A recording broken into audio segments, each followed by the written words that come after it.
আর ভাই রাহুল আবার 500 টাকা ইমার্জেন্সি ধার দে। একটা শর্ত আছে, তোর আমি 500 টাকা ধার দিব, আমাকে এক সপ্তাহের মধ্যে 2000 টাকা সুদ দিতে হইব। কি রে ভাই তুই সুদ খাস? দেখ বেটা, আমি সুদ খাই? এটা আমার বিজনেস। আচ্ছা ঠিক আছে, আমি তোর 2000 টাকাই দিব।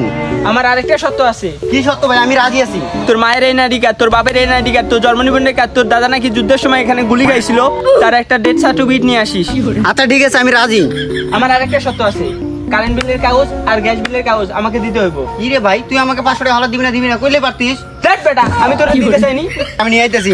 আরে দাঁড়া, তোর মৃত্যু সনদটাও নিয়ে আসি। দেখ বেটা, ব্যাংকে গেলে তো এত কিছু যায় না বেটা, আর তুই এত কিছু চাইতেছিস। টাকা নিব না আমি।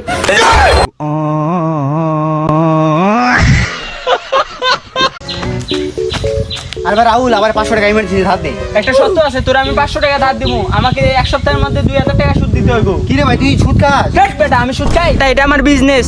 আচ্ছা ঠিক আছে, আমি তোর 2000 টাকাই দিব। আমার আরেকটা শর্ত আছে। কি সত্য ভাই, আমি রাজি আছি। তোর মায়ের এনআইডি কার্ড, তোর বাপের এনআইডি কার্ড, তোর জন্ম নিবন্ধন কার্ড, তোর দাদা নাকি যুদ্ধের সময় এখানে গুলি খাইছিল, তার একটা ডেথ সার্টিফিকেট নিয়ে আসিস। আচ্ছা ঠিক আছে, আমি রাজি। আমার আরেকটা শর্ত আছে, কারেন্ট বিলের কাগজ আর গ্যাস বিলের কাগজ আমাকে দিতে হইব। কি রে ভাই তুই আমাকে 500 টাকা হালাত দিবি না কইলে পারতিস। দেখ বেটা, আমি তোর দিতে চাইনি। আমি নিয়ে আইতেছি। আরে দাঁড়া, তোর মৃত্যু সনদটাও নিয়ে আসি। দেখ বেটা, ব্যাংকে গেলে তো এত কিছু যায় না বেটা, আর তুই এত কিছু চাইতেছিস। টাকা নিব না আমি।